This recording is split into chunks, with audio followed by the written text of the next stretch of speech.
আমির হামজার আগমন, মুফতি আমির হামজার আগমন মাহফিলের পক্ষ থেকে তাকবীর, আল্লাহু আকবার। প্রধানমন্ত্রীর আগমন, শুভেচ্ছায় স্বাগতম। নারায়ে তাকবীর, আল্লাহু আকবার।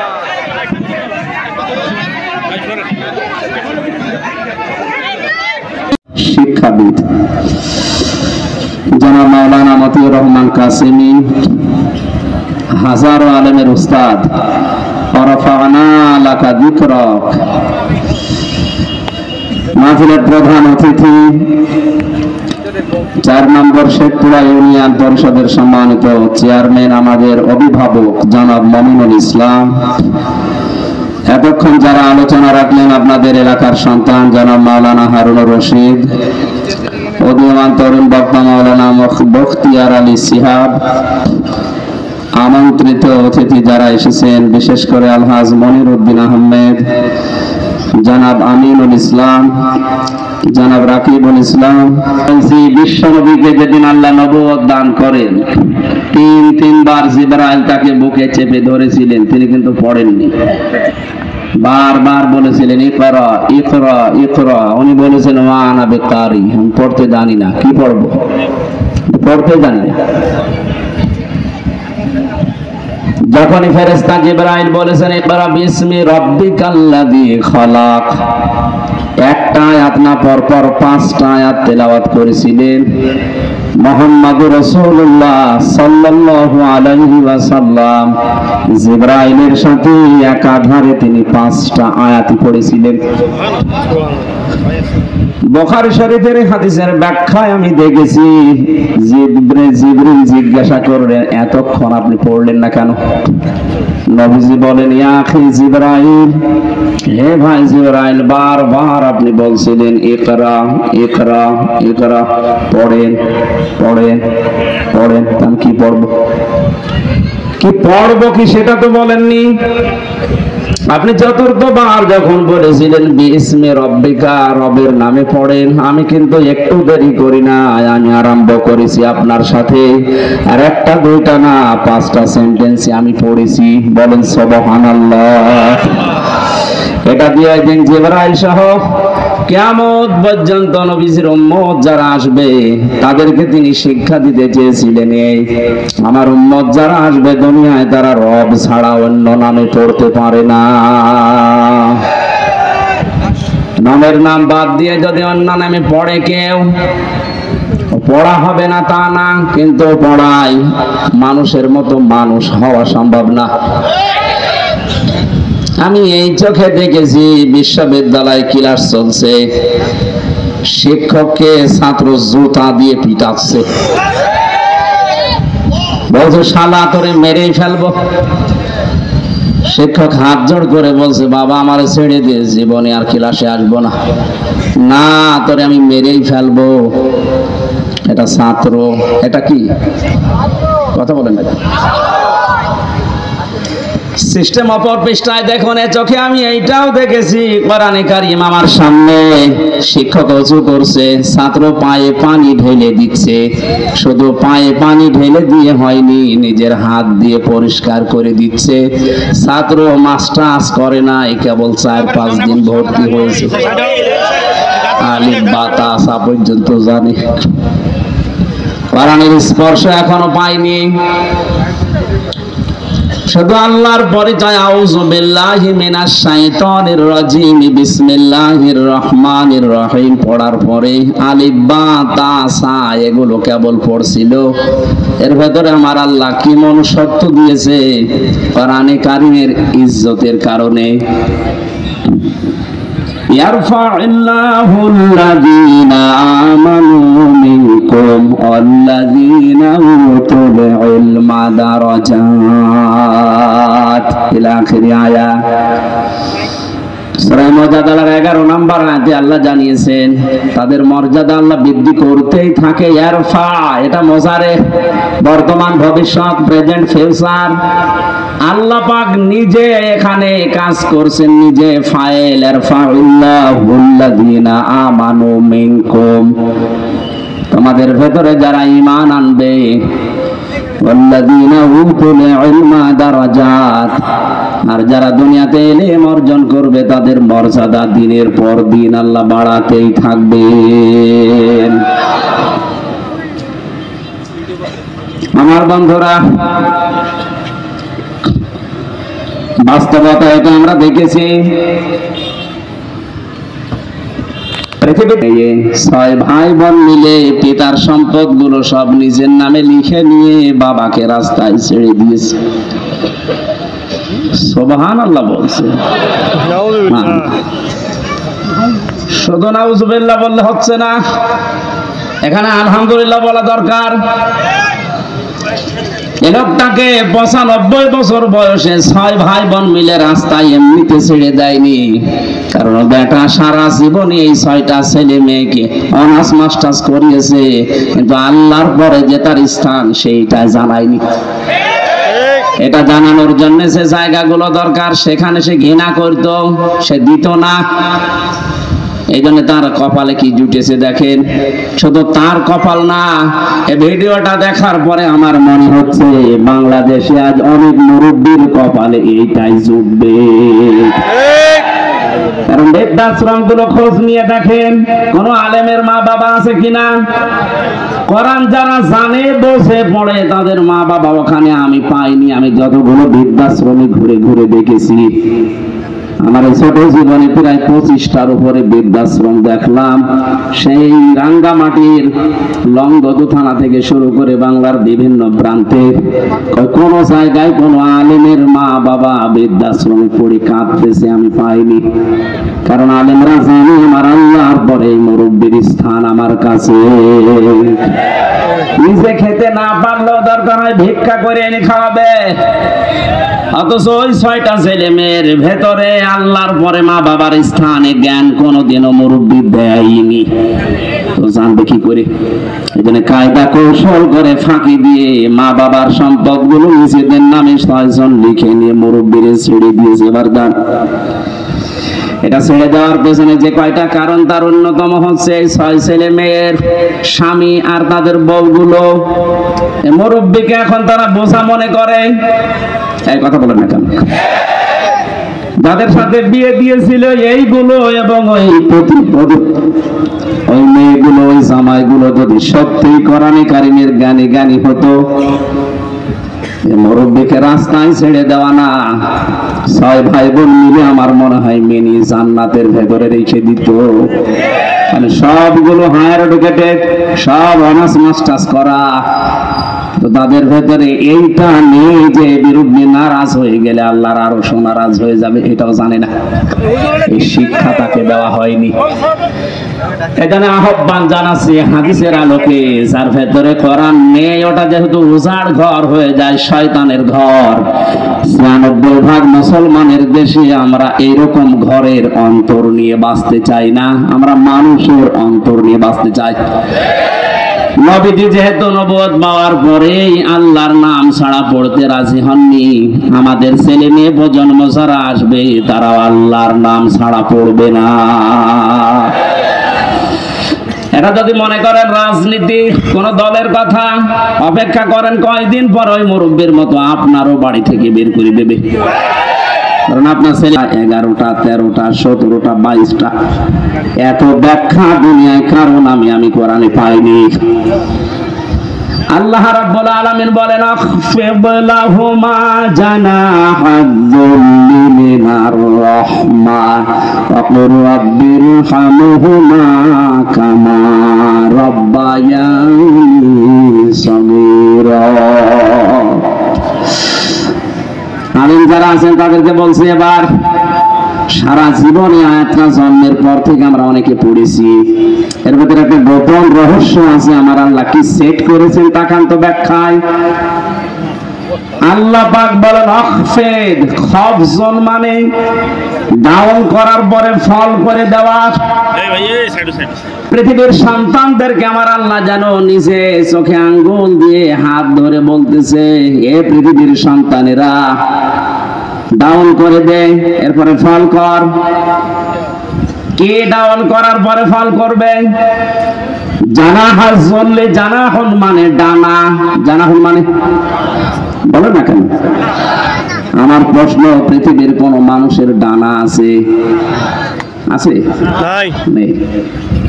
ডানা তো পাখি হয়, ডানা তো এরোপ্লেনের হয়, ডানা তো হেলিকপ্টারের হয়, মানুষের তো কোনো ডানা হয় না। তাহলে আয়াতটা মিথ্যা।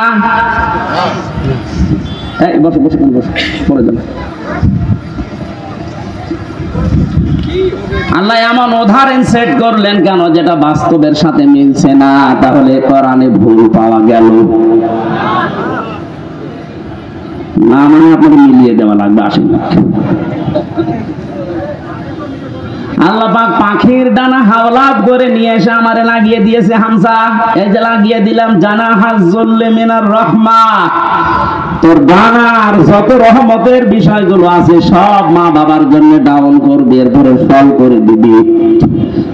আর এরোপ্লেন থেকে, হেলিকপ্টার থেকে ডানা নিয়ে এসে লাগালেন না কেন? পাখির ডানা দিলেন।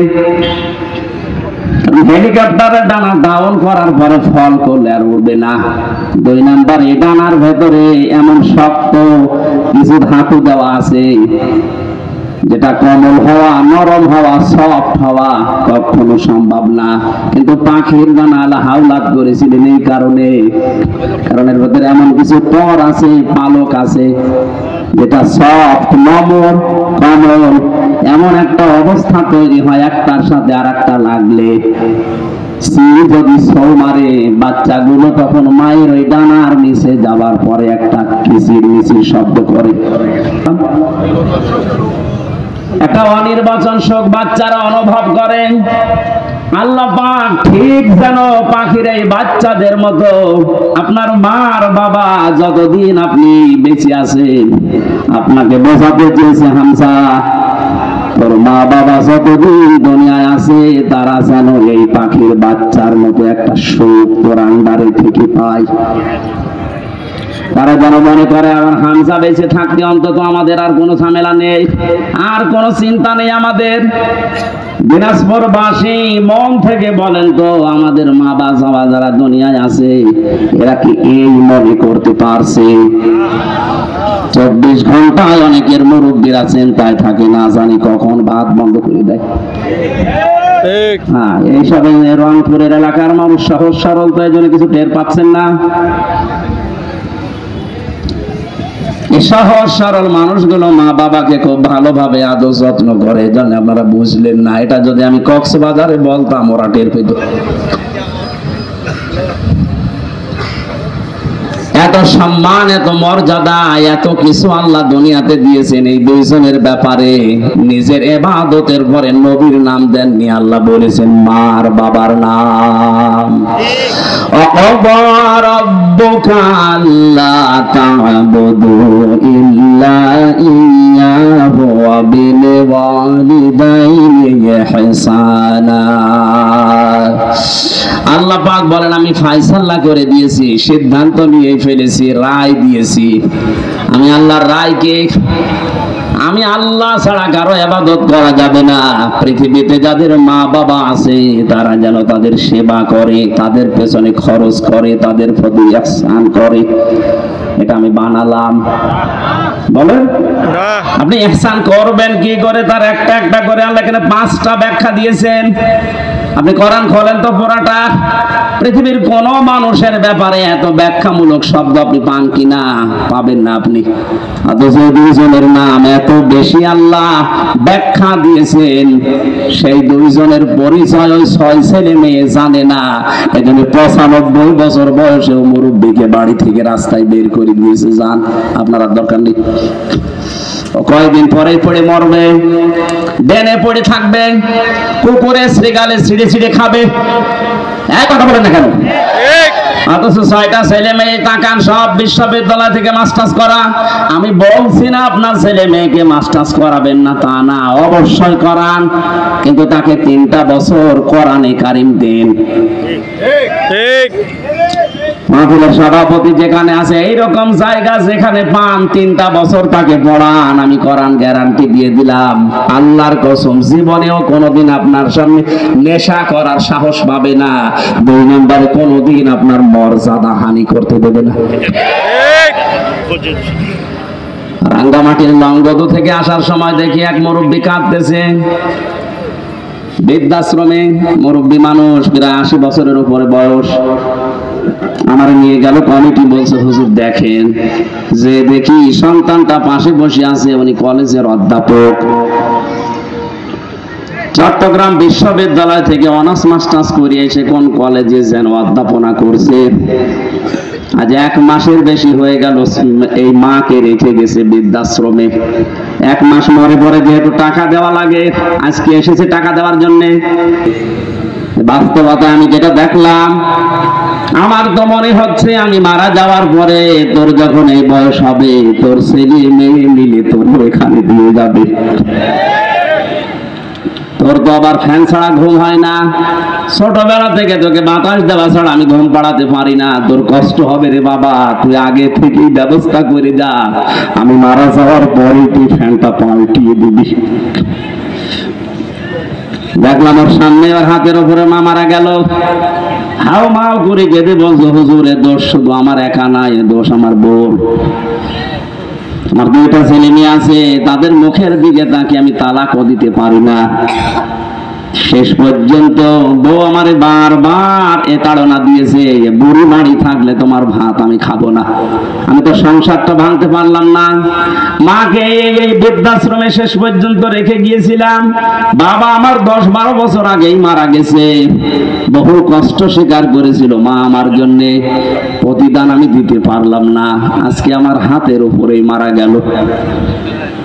দিনাজপুরবাসী, বান্দরবন, রাঙ্গামাটি, লংগদু শুধু ওই মুরব্বী না, আমার মনে হয় অনেক মানুষ এখন দিনাজপুর ওই রকম অবস্থায় আছে।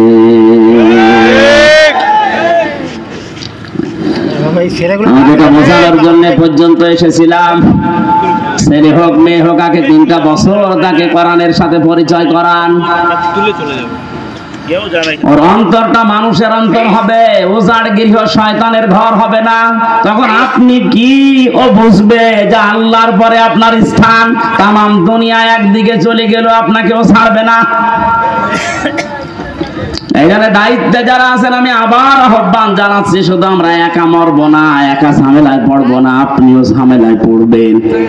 কোরআনে কারিমকে এখন কম্পালসারি করেন, আপনিও বাঁচবেন, আমরাও বাঁচতে পারবো। কথা বলেন ঠিক কিনা?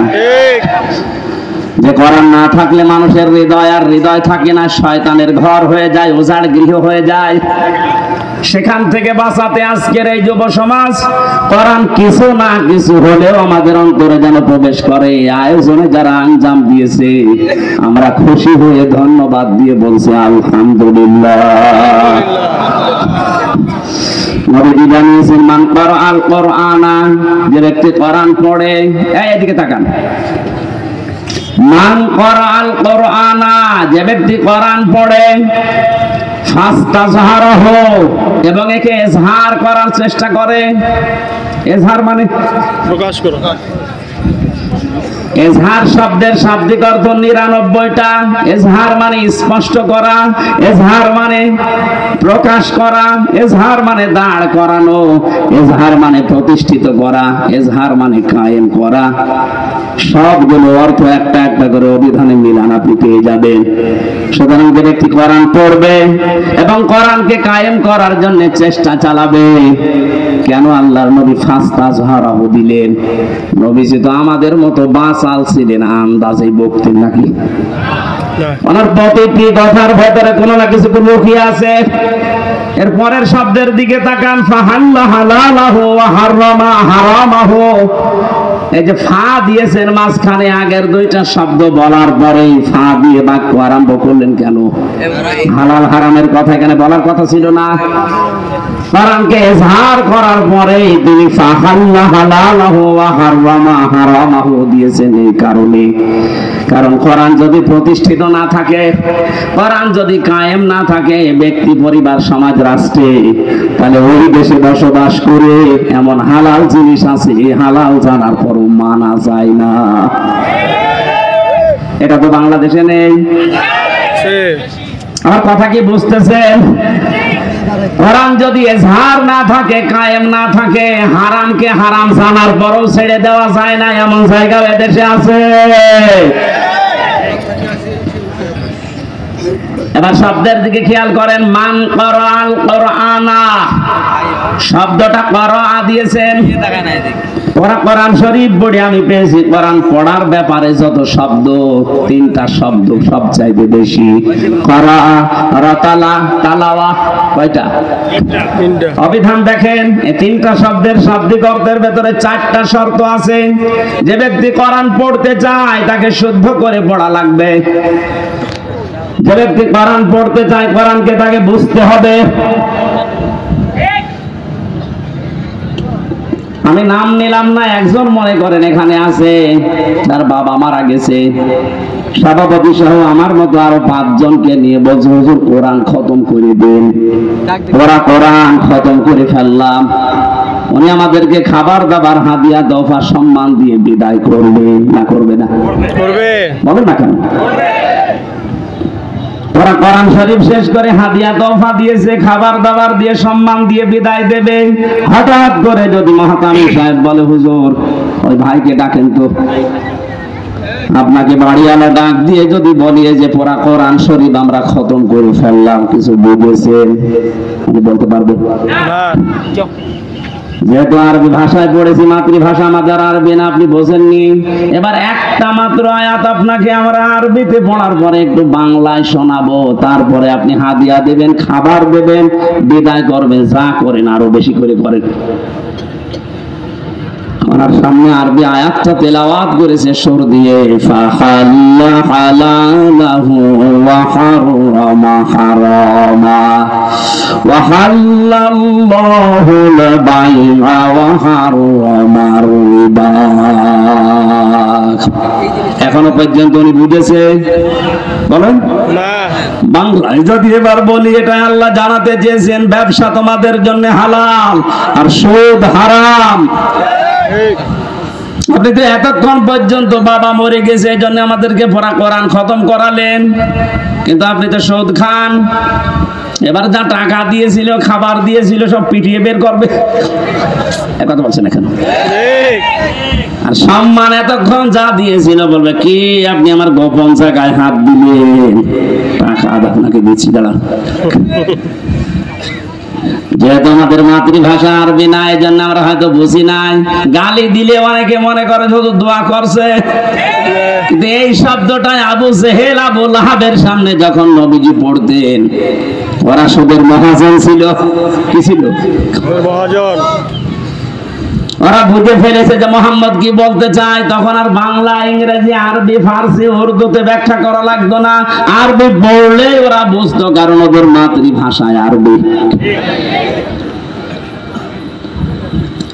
বাস্তবে বাংলাদেশে এমন অনেক জায়গা আছে হালালকে হালাল জানার পর, হারামকে হারাম জানার পরেও মানা যায় না।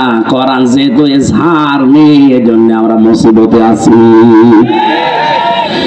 কোন মানুষ যদি কোরআন পড়ে এবং কোরআনকে বোঝে, যতটুকু বুঝবে তার উপরে ততটুকু বাস্তবে মেনে চলার চেষ্টা চালাবে। সাহাবা একরামের 2 পারা 3 পারা পড়তে সারা জীবন লেগে যেত। সূরা নাস আর ফালাক পড়তে হযরত ওমরের 11 দিন লেগেছিল তার জীবনে পেয়েছি। অথচ আমারে পড়তে দেন সূরা নাস আর ফালাক আমি 3 মিনিটে শেষ করে ফেলবো। তাহলে হযরত ওমর মনে হয় পড়তে পারতেন না, তাই না? তার এত সময় লাগলো কোন কারণে?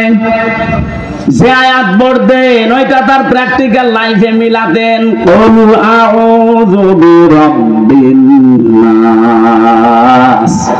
আল্লাহ পাক বলেন নবী আপনি বলুন, আমি আশ্রয় চাই মানুষের রবের কাছে।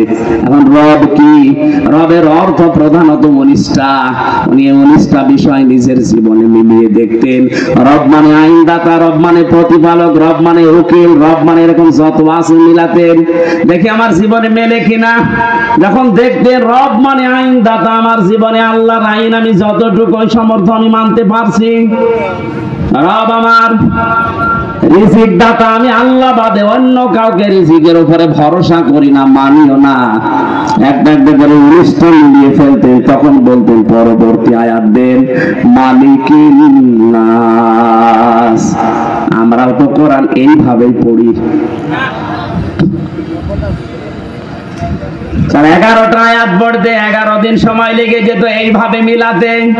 আর আমাদের এক খতম করতে দেবেন, 11 ঘন্টায় পুরা কোরআন পড়ে শেষ করে আর এক খতম শুরু হবে। এখানে করার ব্যাখ্যায় আমি যতগুলো অর্থ পেয়েছি, অভিধানে 4টা শর্ত সব জায়গায় লেখা আছে। কেউ যদি কোরআন পড়তে যায় সে যেন শুদ্ধ করে পড়ে। রাত্তিলিল কোরআন তারতিলা, এই নির্দেশকার। আরো জোরে বলেন। 2 নম্বরে কোরআন শুধু পড়লে হবে না, আফালা ইয়াতাদাব্বারুনাল কোরআন। কি হয়েছে তোদের? কোরআন নিয়ে কেন চিন্তা ভাবনা করো না? না বুঝলে আপনি চিন্তা করবেন কি দিয়ে? 3 নম্বরে এটা আপনার প্র্যাকটিক্যাল লাইফে আপনি মিলাবেন, বোঝার চেষ্টা চালাবেন। 4 নম্বরে যতটুকু বুঝেছেন এটা যেন মানুষ মানতে পারে সেই ব্যবস্থা করে দিবেন। এই 4টা শর্তের নাম হচ্ছে করাআ। 4টার নাম কি? এবার যারা কোরআন পড়বে আল্লাহ পাক বলেন, আল্লাযীনা আতাইনাহুমুল কিতাবা ইয়াতলুনাহু হাক্কা তিলাওয়াতি। পৃথিবীতে সবচাইতে বড় সম্পদ মুমিনের জন্য আল্লাহর ক্ষমা। আমি নিজে সহ যারা আলেমরা বসে আছে তাদেরকে বলছি, কিয়ামতের ময়দানে আল্লাহ যে বিচার ব্যবস্থা তৈরি করবে, আল্লাহর বিচারের সিস্টেম হবে 3টা। কয়টা? 1 নম্বরে আমার আল্লাহ যদি ন্যায় বিচার করে কেউ বাঁচতে পারবে না। কথা বলেন না কেন? আল্লাহ রাব্বুল আলামিনের বিচারে কোনো অবিচার বলতে কিছু নেই। রাখুন, দরকার নেই। জান্নাত পাবে না। সাহাবীরা বলেন, হে নবী আপনি? নবীজি কেঁদে কেঁদে বলতেন, সাহাবীরা আমিও আল্লাহর দয়া ছাড়া ক্ষমা ছাড়া জান্নাত পাবো না। এই জন্য আল্লাহ এদের প্রথম শব্দে দিয়েছেন, দৌড়াও আল্লাহর ক্ষমার দিকে। এটা যদি সত্যি তুমি না পাও, আমার যে বানানো বাগান যে জান্নাত, ওইটার আশা তুমি করতে পারো না। কাবা শরীফ যারা তাওয়াফ করে, সভাপতি যেহেতু হাজী সাহেব, 6ষ্ঠ চক্করে আমরা সবাই মিলে একটা দোয়া পড়ি আল্লাহর কাছে, আল্লাহুম্মা ইন্না আলাইয়া হুকুকান ফীমা বাইনি ওয়া বাইনিকা। আর অনেকগুলো কথা আছে। আল্লাহকে কাবার সামনে নিয়ে বলা হয়, রব্বুল আলামিন তুমি আমার মালিক, আমি তোমার গোলাম। মালিক আর গোলামের ভেতরে অনেক দেনা পাওনা আছে। আমি গোলাম হিসাবে তুমি মালিক, যা দেবে তো সব দিয়েছো, নেই থেকে তুমি আমাকে হামজা বানিয়েছো। উল্লেখ করার মতো আমি চেয়ারম্যান, কিসের চেয়ারম্যান? আমি উল্লেখ করার মতো কিছু ছিলাম না। ওনার বয়স যদি এখন 50 বছর হয়, 51 বছর আগে উনি কিছু ছিল দুনিয়ায়? হ্যাঁ, কথা বলে না কেন? হাল আতা আলাল ইনসানি হিনুম মিনাদ দাহরি লাম ইয়াকুন শাইআম মাযকুরা। মানুষের জীবনে কি এমন সময় অতিবাহিত হয়নি যখন সে আলোচনা করার মতো, উল্লেখ করার মতো কিছু ছিল না? মায়ের গর্ভের ভেতরে যখন বাবার এই নাপাক পানিটা দ্রুত গতিতে এসে পড়ে, বিজ্ঞান এখন কম্পিউটারে দেখতে পাচ্ছে এই পানিটা বাবার স্ফলিঙ্গ দিয়ে দ্রুত গতিতে বের হয়ে মায়ের রহিম পর্যন্ত যাওয়ার যে রাস্তাটা, এখানে কমপক্ষে 40,000 মানুষ তৈরি হতে পারে। মায়ের জরায়ুর দেওয়ালের সাথে কেউ ধাক্কা লেগে বিভিন্ন কায়দায় পড়ে মরে মরে যায়। ওখানে যে পৌঁছায় শুধু হামজা একা। আমি পৌঁছানোর পরে 40 দিন এভাবে করে বিভিন্ন রূপ আমাকে আল্লাহ নিজে দান করেন। ওয়াজআলা লাকুমুস সামআ ওয়াল আবসারা ওয়াল আফইদা। সূরা নাহাল 14 নম্বর পারা 14 নম্বর পৃষ্ঠার 14 নম্বর লাইনের 78 নম্বর আয়াতের মাঝের অংশে আছে আল্লাহ বলেন শ্রবণ শক্তি, দর্শন শক্তি, বাক শক্তি, আকেল শক্তি আর ঘ্রাণ শক্তি, এই 5টা আমি আল্লাহ আমার রব নামের কারণে হামজাকে দিয়েছি। বাবার যে নাপাক পানিটা বের হয়েছিল, বিজ্ঞান এখন প্রমাণ করছে এই নাপাক পানিটা দিয়ে মহান আল্লাহ এই যে 40 দিন পার হয় মনে করছেন এমনি এমনি না। এটা দিয়ে আল্লাহ 4টা জিনিস 340 ভেতরে তৈরি করে ফেলেন। চুল, রক্ত, হাড় আর পর্দা, রক্ত, গোশত, চর্বি আর চামড়া। মায়ের রেহেমে যে নাপাক পানিটা ছিল ওইটা দিয়ে 4টা, বাবারে নাপাক পানি দিয়ে 4টা, 8টা জিনিস এক হয়। আপনি 8 জিনিস দিয়েছি বলো মানুষ বানাতে পারবেন না। কমপক্ষে মানুষ বানাতে হলে 13টা জিনিস লাগবে। কয়টা? 13টা। বলেন 13টা। এটা তাফসিরে, আধুনিক তাফসির যেগুলো আছে এগুলো কম্পিউটারের সাথে মিলিয়ে দেখবেন, পেয়ে যাবেন। আগেকার তাফসির মুহাতামিম সাহেবরা যারা পড়েছে, আগের তাফসিরে আলাক মানে যোগ লেখা ছিল। আলাক মানে মাদুর নির্যাস, জমাট বাঁধা রক্ত, এগুলো পেয়েছে। আধুনিক তাফসির যেগুলো বের হচ্ছে কম্পিউটারের সাথে মিলিয়ে দেখবেন, আলাক মানে শুধু জমাট বাঁধা রক্ত না, আলাক মানে ঝুলন্ত। আলাক মানে 40 দিন মায়ের রেহেমের ভেতরে হামজা ঝুলেছিল এভাবে। এটা আপনি এখন দেখতে পাবেন। আমি যেহেতু ওই আয়াত পড়ি না এজন্য ওই দিকে যাচ্ছি না। 40 দিনে 6 মাস যখন হয়ে যায় মায়ের পেটে, তখন আমার খাবারের প্রয়োজন দেখা দেয়। পৃথিবীর কোনো মানুষ আমাকে ওই জায়গায় খাবার দেয়নি। মহান আল্লাহ তার রব নামের খাতিরে না চাওয়ার আগে খাবার পৌঁছিয়ে দিয়েছে। আল্লাহ রাব্বুল আলামিন বলেন 13টা জিনিসের ভেতরে যেহেতু 8টা পেয়েছি, এখনো 5টা লাগবে। আমি যে রব নাম নিয়েছি এই জন্য রবের কারণে তোরে 5টা জিনিস ফিরে দিয়েছি। তার ভেতরে শ্রবণ শক্তি, দর্শন শক্তি, বাক শক্তি, আকেল শক্তি আর ঘ্রাণ শক্তি। একটাও যদি কম দিতাম দুনিয়ায় আসতে কিন্তু অপূর্ণাঙ্গ হয়ে আসতে পারতে না। হ্যাঁ, আমরা পৃথিবীতে এসে হয়তো এগুলো অনেকে নষ্ট করে ফেলি। এই যে আমার কানটা আজ 2 দিন আমি নষ্ট করে ফেলেছি। এই ভক্তবৃন্দ যারা আছে এরা আদর করে আমার আইসক্রিম খাওয়িয়েছে। এই 2 দিনে এই সমস্ত দই খাওয়িয়েছে ফ্রিজের। আমি খেতে চাই না, মানে না হুজুর খান, অসুবিধা নেই। খেয়ে এখন দেখছি কানে আর কিছু শুনছি না। এই যে দুনিয়ায় এসে আমি নষ্ট করেছি এগুলো বিভিন্ন পরিবেশের কারণে, না আল্লাহ নষ্ট করে দিয়েছে? বলেন। এই যে তীব্র গরম চলছে এটা আল্লাহর দোষ না। যাহারাল ফাসাদু ফিল বাররি ওয়াল বাহরি বিমা কাসাবাত আইদিন নাস লিইউযিকাহুম বা'দাল্লাযী আমিলু লাআল্লাহুম ইয়ারজিউন। সূরা রুমের 41 নম্বর আয়াতে আল্লাহ জানিয়েছেন, জলে স্থলে যে বিপর্যয়গুলো দেখতে পাচ্ছ একটাও আমি আল্লাহ পাঠাই না, সব তোমাদের হাতের কামাই করা। বিজ্ঞান এই বাংলাদেশ নিয়ে কয়েকদিন আগে 3 দিনের একটা গবেষণা আজকে দেখলাম। মনে করেন এই 10 কেজি পানি উপরে ওঠার কথা ছিল। এই 6 মাস তো গরম থাকে, 6 মাসে 10 কেজি মনে করেন পানি জলীয় ভাবে উঠবে উপরে, আর 10 কেজি আবার নামবে বৃষ্টির মাধ্যমে। গাছ উজাড় করার কারণে, পাথর পাহাড় কেটে ফেলার কারণে নদী বন 11,000-এর উপরে 1100-র উপরে নদী এই দেশে আছে, সবগুলো প্রায় শুকিয়ে যাচ্ছে। এ কারণে পানিগুলো আর উঠতে পারে না আকাশে। ওখান থেকে আর নেমে যে ঠান্ডা হবে সে পরিবেশ হয় না। এই দোষ তো আল্লাহর। এমন উত্তম প্রতিবেশী আমরা পেয়েছি, পানি দেওয়ার সময় পানি দিতে চাই না, আর যখন লাগবে না এমন দেয়া দেয় আমরা ভেসে যাই। প্রতিবেশীর কাজ হলো এটা। অথচ প্রতিবেশীর যত হক আমি আরো নিচে নামতে পারলাম না। হ্যাঁ, নামি আবার 3 বছর থাকি। ও আরামে আছো।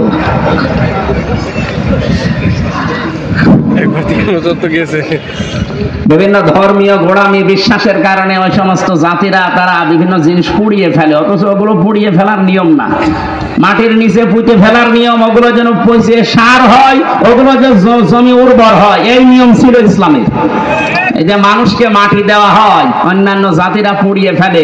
কত পার্থক্য আপনি একটু যদি দৃষ্টি দিয়ে দেখেন, সব দোষ যেয়ে পড়বে আমাদের প্রতিবেশীর উপর। এই জন্য কিছু বলতেও পারছি না। মা রান্না করছিল, ছেলেকে বলছে যে 50টা টাকা দিলাম, তেল নিয়ে আয়। ও তরকারি আমার চুলার উপরে রান্না হচ্ছে না, ও তরকারি রান্না দেখতেছে। বাজারে যে রাস্তার মাঝখানে দেখে মার্বেল খেলা হচ্ছে। 50 টাকা দিয়ে মার্বেল কিনে খেলা আরম্ভ করেছে, 50 টাকায় হেরে গেছে। 3 ঘন্টা পরে বাড়িতে আসছেন না, তো সেরকম রেগে আছে। ওই যে তরকারি যেটা চুলায় দেয় আর নাড়ে, ওর নাম কি? ও যখন বাড়িতে এসেছে ডাক দিয়ে বলে, ওই হামজা, সে টাকা কই? কথা বলে না। সে তেল কই? কথা বলে না। 3 ঘন্টা কোথায় ছিলি? কথা বলে না। 3টা প্রশ্নের জবাব আমার জানা নেই। আসতে বলে, আমি বললেই মার খাবো, না বললেও কথা বলে। প্রশ্নের জবাব গুলো কি আমার জানা নেই? বলতে পারবো, বললেই মারবে। আবার যদি চুপ করে থাকি যে বলবো না, মারবে। তারপরে যদি একটু বুদ্ধিমান হয়ে থাকে, অন্তত 4-5টা মায়ের খাই, তারপরও বলবো না, বললেই সমস্যা। মায়ের উপর দিয়ে যাক, এই জন্য এটা 3 বছর মায়ের উপর দিয়ে গিয়েছে। আপনারা যারা মানুষ পুড়িয়ে ফেলেন, পরিবেশের যে কি ক্ষতি হয় আপনি জানেন। খড় কোটা যেগুলো বিভিন্ন আবর্জনা মনে করে আপনি পুড়িয়ে ফেলছেন, না, এটা নিয়ম নয়। বিশ্বনবী 1500 বছর আগে এটা নিষেধ করে দিয়েছেন, মাটির নিচে দিয়ে দাও। এগুলো সার হয়ে যাবে, মাটির উর্বর শক্তি, খাদ্য তৈরি করার যে শক্তিটা আল্লাহ বাড়িয়ে দেবে। এই জন্য পানি ওঠা এখন বন্ধ। হয়তো 10 কেজি ওঠার কথা ছিল, উঠে চলে গেছে বিভিন্ন কায়দায়। এখন যে নামবে যে সমস্ত জায়গায়, ওই জায়গাগুলো পানি নামানোর জন্য যেটা দরকার ওই জিনিস নেই। আল্লাহ দেবে কি করে? আমরা তো গাছ কেটে সব শেষ করে ফেলি, পাহাড় গুলো উজাড় করে ফেলি। এরপরে যেখান থেকে আসা দরকার 1100 বিল, খাল, নদী, নালা যদি ভরাট থাকতো, এত গরমের ভেতরে আমাদের এই কয়েকদিন কষ্ট করা লাগতো না। তাদের ফসল আমরা পেয়েছি। আল্লাহ বলেন, আমি একটু মজা চাকাই মাঝে মাঝে, দেখি ওরা ফিরে আসে কিনা। বাঙালি এমন জাত, ফিরে আসা দূরের কথা, আল্লাহর সমস্ত আযাব আসার পরে মন্তব্য দেয় টকশোতে বসে বসে যে এগুলো প্রাকৃতিক দুর্যোগ। তেমন কিছু না, এটা প্রাকৃতিক দুর্যোগ বলে কিছু নেই, সব তোমাদের হাতের কামাই করা ফসল। পৃথিবীর যেই দেশে প্রকাশ্য জেনার ব্যভিচার বেড়ে যায়, মহান আল্লাহ তখন সঙ্গে সঙ্গে দেশে গজব নাজিল করার সিদ্ধান্ত নেয়। বাস্তব প্রমাণ দুবাই। এই কথা বলে না কেন? আমেরিকায় এত জেনা হয় না। বড় বড় ভবনগুলো সব জেনার কারখানা। আল্লাহর শরীরের বাইরে চলে গেছেন, বিমানবন্দর পর্যন্ত ভাসিয়ে দিয়েছে। যা এখন এই ঘাস শুকিয়ে উঠতে ওদের 10 বছর লাগবে।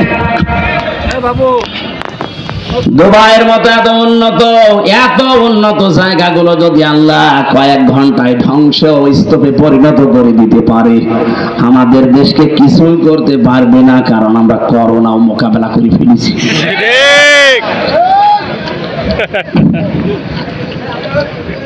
করোনা মোকাবেলা করবে না ভাই, হচ্ছে না। আমরা যেন ফিরে আসি, আল্লাহ আযাব গজব গুলো মাঝে মাঝে পাঠায়। আমরা তো ফিরে আসি না, আমাদের বৃদ্ধি আরো বাড়ে। জোরে বলেন নাউজুবিল্লাহ। আজ আমাদের এই পাপের ফসলের কারণে হাজারো সৃষ্টি কষ্ট পাচ্ছে। বলেন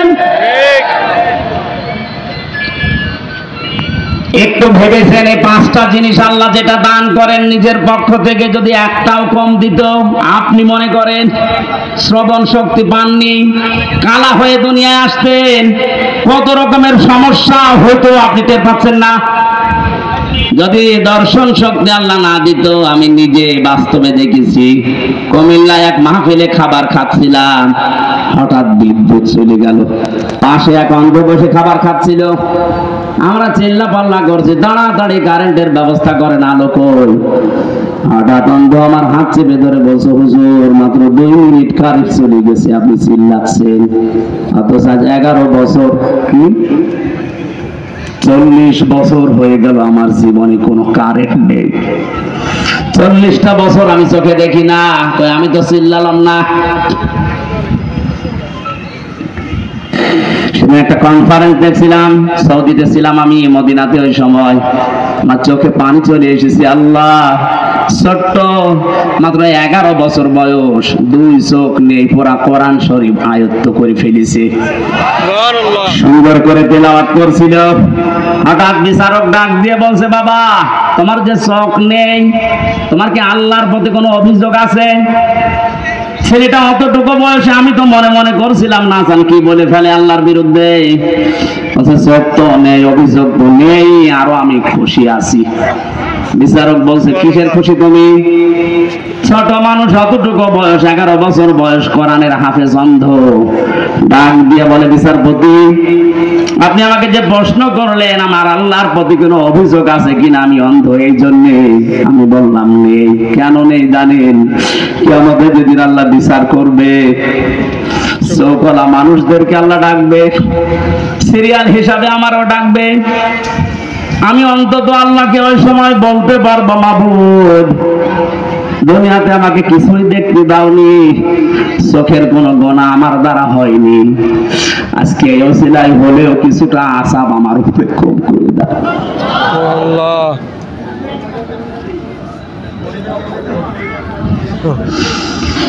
বাবা সামনে নিয়ে মানুষ এই কথাগুলো আল্লাহকে শোনাচ্ছে, আল্লাহুম্মা ইন্না আলাইয়া হুকুকান ফীমা বাইনি ওয়া বাইনিকা। হে মাবুদ, তুমি তো আমার মালিক, আমি তোমার চাকর, গোলাম, সার্ভেন্ট, বান্দা, ভিক্ষু যাই বলেন। আমি তো নেই থেকে হামজা হয়েছি, 13টা জিনিস তুমি দয়া করে আমাকে দিয়েছো, যা দেওয়ার দরকার সব আমাকে দিয়েছো, একটাও বাকি নেই তোমার দিতে। তুমি মালিক হিসাবে তো আমার কাছে কিছু পাবে, আমি তো তোমাকে কিছুই দিতে পারলাম না। আজকে কাবা এসেছি সেই বাংলাদেশ থেকে, একটা পুঁজি আমার আছে, আল্লাহ তুমি আমার মাফ করে দাও। আল্লাহ বলেন, ক্ষমার দিকে দৌড়া। এটা যদি না পাই জীবনে, তার পুরা জীবনটাই ব্যর্থ। ফেরাউন ক্ষমা পায়নি, এজন্য 650 বছর রাজত্ব করে ওর জীবন ব্যর্থ। বলেন আজ যারা 41 সাল 71 সাল টার্গেট দেন, 71 না, কিয়ামত পর্যন্ত যদি আপনি হায়াত পান আর ক্ষমতায় থাকেন, আল্লাহ পাক যদি আপনাকে মাফ না করে, আপনার পুরা কাজ জীবন ব্যর্থ। কি করবেন আপনি জীবনে? না সন্তান আদি বেশি জন্ম দিলেন, বেশি খাবার খেলেন, বেশি দিন বেশি থাকলেন, এই শেষ। আপনি একদিন না একদিন তো মরবেন, মাস্ট বি মরবেনই। কারণ আপনার চাইতে বড় লোক যিনি, মুহাম্মদ রাসূলুল্লাহ, এত বড় দামি মানুষ মারা গেছে। জীবন এটাই। এই ধোঁকাটা আমরা আসলে এখনো পর্যন্ত অনেকে বুঝার পরও না বোঝার ভান করে থাকি।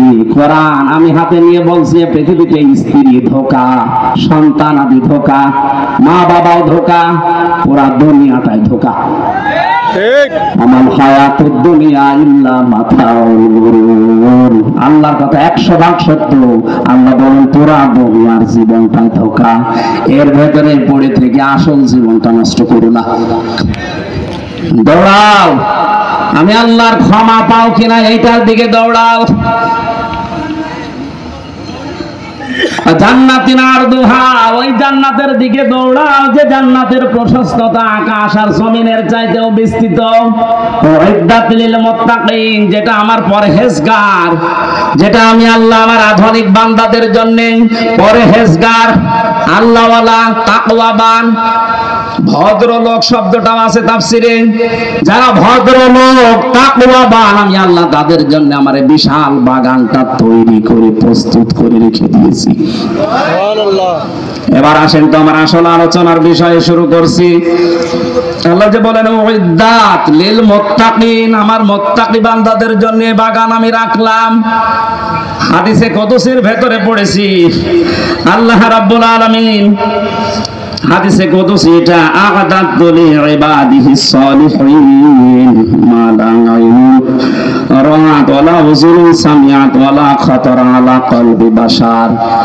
নবীজিকে দিয়ে আল্লাহ বলাচ্ছেন, নবী আপনি বলেন আমার বান্দার জন্য এমন বাগান, এমন জান্নাত আমি তৈরি করে রেখেছি কোনদিন কোন মানুষের চোখ দেখে নাই, কোনদিন কোন কান শোনে না। এর বর্ণনা আমি আর কতটুকু বর্ণনা দিতে পারবো তাফসীর দিয়ে। আল্লাহ পাক নবীকে দিয়ে বলাচ্ছেন যে এমন বাগান আমি বানালাম, আমার কোন বান্দার চোখ তো দেখে নাই, কানও শোনে নাই, কোনদিন কারো কল্পনার জগতেও আসে না। মানুষের কল্পনার জগৎ ছোট না বড়? বলেন বড়। কেমন বড় বলেন তো? অনেক বড়। আমি কল্পনা করলাম এখানে 10 তলা বিল্ডিং হবে, কয় মিনিট লেগেছিল? সেকেন্ডও লাগে না।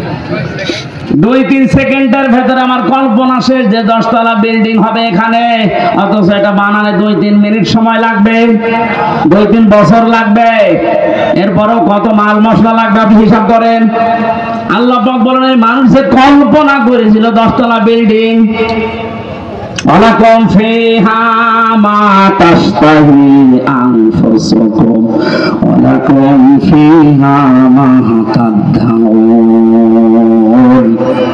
আমি এমন জান্নাত বান্দা বান্দীদের জন্য বানিয়েছি যেখানে চাওয়ার আগে জিনিস পাওয়া যাবে। ধরে বলেন সুবহানাল্লাহ। এই জান্নাতের দিকে আল্লাহ দৌড়ানোর জন্য আমাদেরকে আহ্বান জানালেন যে দৌড়াও, আমি প্রস্তুত করে রেখেছি আমার বান্দাদের জন্য যেটা কল্পনার জগতেও ধরে না। 5টা গুণ যারা দুনিয়াতে অর্জন করতে পারবে আমার আল্লাহ তাদের জন্য এই বাগান প্রস্তুত করেছেন। কয়টা? 5টা। বলেন বলেন। 5টা। কোরআনে কারীম জানাচ্ছে আল্লাযীনা ইউনফিকুনা ফিস সাররাই ওয়াদ দাররা, যারা সুখে দুঃখে দান করে, মানুষের জন্য খরচ করে। ইনফিকুনা এটা মজারে বর্তমান ভবিষ্যৎ প্রেজেন্ট ফিউচার। যারা সুখে হোক দুঃখে হোক যে অবস্থায় থাকুক খরচ করার অভ্যাস তৈরি করেন।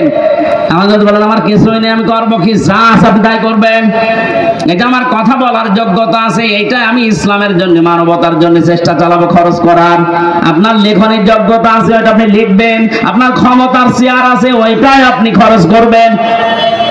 ওসি সাহেব মনে করেন ওনার চেয়ারে খরচ করার বিষয় কি, চেয়ার খরচ করলে চেয়ার থাকবে।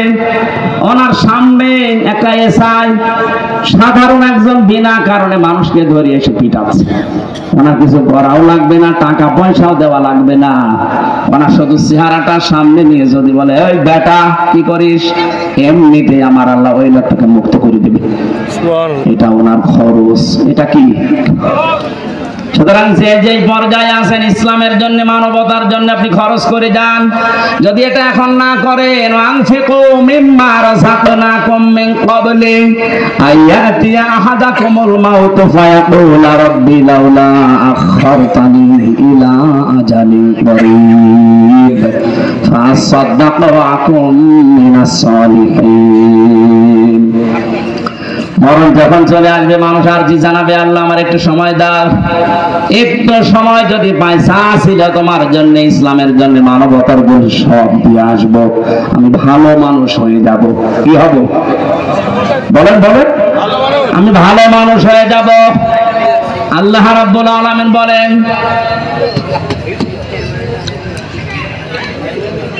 ولا يؤخر الله نفسا إذا جاء أجلها الله خبير بما تعملون। একটা আমি বাস্তবে মিলিয়েছিলাম রিমান্ডে থাকাকালীন, একটু খেয়াল করে। আমাদের বাংলাদেশ, ভারত, পাকিস্তানের মুসলমানদের ইসলামের এই আইনগুলো, এই আয়াতগুলো মেনে নেওয়া, আর মধ্যপ্রাচ্যে যারা মুসলমান বাস করে তাদের এই আয়াতগুলো মেনে নেওয়া এক না। ওরা কোরআনের এই আয়াতটাই অন্যভাবে মানতেছে, আমরা যেভাবে মানি বিশ্বাস করি এইভাবে না। রিমান্ডে যে অফিসার হিন্দু মানুষ, উনি আমার শোনাচ্ছিলেন যে আমি ওমানে ছিলাম 3 বছর, 2 বছর, 2টা বছর আমি এক হোটেলে খাবার খেতাম।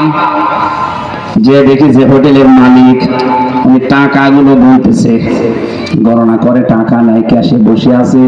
আর যে পানি দেয়, রুটি দেয়, খাবার নিয়ে আসে, তরকারি নিয়ে আসে, ওই লোকটা, এই লোকটার ছেলে, ছোট ছেলে। আমি প্রশ্ন করলাম, আপনি দোকানের মালিক, এত টাকা পয়সা আপনার, আর আপনার ছেলে আপনার সামনে কর্মচারী, তাও মানুষের, সাধারণ মানুষের খেদমত করে, রুটি টেনে দেয়, পানি টেনে দেয়, একটা কাজ করলেন আপনি? ওনার ভাষায় কোরআনের একটা সূরা তাগাবনের 14 নম্বর আয়াতটা পড়ে এই হিন্দুকে শুনিয়েছে। হিন্দুরও দেখলাম অনেক আয়াত মুখস্থ আছে। হুজুর আমার শোনালে সূরা তাগাবনের 14 নম্বর আয়াত, ইয়া আইয়ুহাল্লাযীনা আমানু ইন্না মিন আজওয়াজিকুম ওয়া আওলাদিকুম আদুওয়াল লাকুম ফাহযারুহুম ইলা আখির আয়াত। আমি পড়াটা পড়েছিল, হে ঈমানদারেরা, তোমাদের স্ত্রী, সন্তান এগুলো দুনিয়ায় মাঝে মাঝে তোমাদের শত্রু হয়ে দেখা দেবে, তাদের সাথে সতর্ক থাকো। দোকানদার ওনাকে ওনার ভাষা দিয়ে বলছিল, ভাই আপনি কি জাতিতে আমি জানি না, তবে আমার এই সন্তানের প্রতি আমার 4টা দায়িত্ব ছিল, 4টাই আমি পালন করেছি। কোরআনে কারিম আমাকে বারবার এই আদেশ দেয় যে সন্তান দুনিয়াতে আসার পরে তার একটা সুন্দর অর্থবোধক নাম রাখো, আমি বাবা হিসাবে রেখেছি। 2 নম্বরে তাকে দ্বীনের শিক্ষা দাও, যতটুকু পড়লে ইসলাম মানা যায় আমি দিয়েছি। আলোর ব্যবস্থা করেন তাড়াতাড়ি। সুবহানাল্লাহ, আলহামদুলিল্লাহ, লা ইলাহা ইল্লাল্লাহ।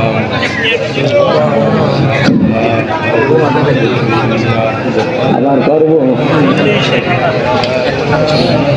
বুঝলাম, কিন্তু বিদ্যুৎ তো দেবে। সুবহানাল্লাহ, আলহামদুলিল্লাহ। এই আমি কি করতে বললাম আপনাদের? কি করেন? আওয়াজ তো একটু দিয়ে জিকির করেন, নাকি গান বলবেন?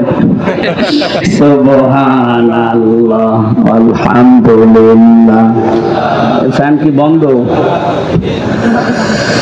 লা ইলাহা ইল্লাল্লাহু মুহাম্মাদুর রাসূলুল্লাহ। 2 নম্বরে আমার দায়িত্ব ছিল তাকে জ্ঞান শিক্ষা দেওয়া, কোরআনের হাদিসের আমি যতটুকু সমর্থ আছে আমি দিয়েছি। ইসলাম মানতে পারে এই অবস্থা তার আছে। 3 নম্বরে সব একটা পাত্রে দেখে তাকে পাত্রস্থ করেছি আমি, একটা কোরআন হাদিস জানা আল্লাহওয়ালা একটা মেয়ে লোক তাকে আমি এনে দিয়েছি। 4 নম্বর একটা হালাল কর্মজীবন তৈরি করে দেওয়া, বাবা হিসাবে আমার দায়িত্ব আমি দিয়েছি, আমার যতটুকু সমর্থ ছিল। ওরে তো ঘুষ দিয়ে আমি কোনো চেয়ারে বসিয়ে দিতে পারি না, ওর যে যোগ্যতা ছিল ওই অনুযায়ী ওকে 20-22 হাজার টাকা মনে করেন কামাই করার মতো একটা তৈরি করে দিয়েছি আমি, আমার দায়িত্ব শেষ। আমাদের দেশে কোরআনের আয়াত পড়ার পরে মানার সিস্টেম কিন্তু এটা ছিল না। অনেকের সন্তান যে চেয়ারে বসার যোগ্য না, 10 লাখ টাকা দিয়ে হলেও ঘুষ দিয়ে চেয়ারে বসিয়ে দিচ্ছে। আমি নিচে নামতে পারলাম না, যারা দুঃখিত। আমার ভাইরা, আমি যেটা বোঝাতে চাই, আল্লাহ রাব্বুল আলামিন খরচ করার জন্য যে নিয়ম নীতিগুলো আমাদেরকে দিয়েছেন, আপনি সুখে থাকেন, দুঃখে থাকেন, যে অবস্থায় থাকেন, অভ্যাসটা জারি রাখবেন, আপনি খরচ করবেন।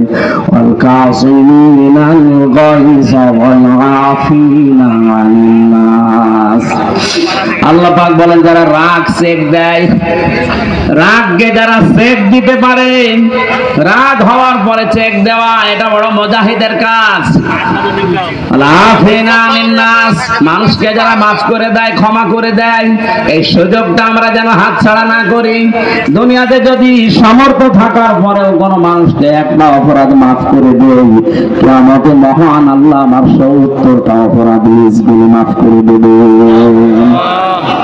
এই মানুষগুলোকে আল্লাহ সব চাইতে বেশি ভালোবাসেন বলে ঘোষণা দিয়েছেন।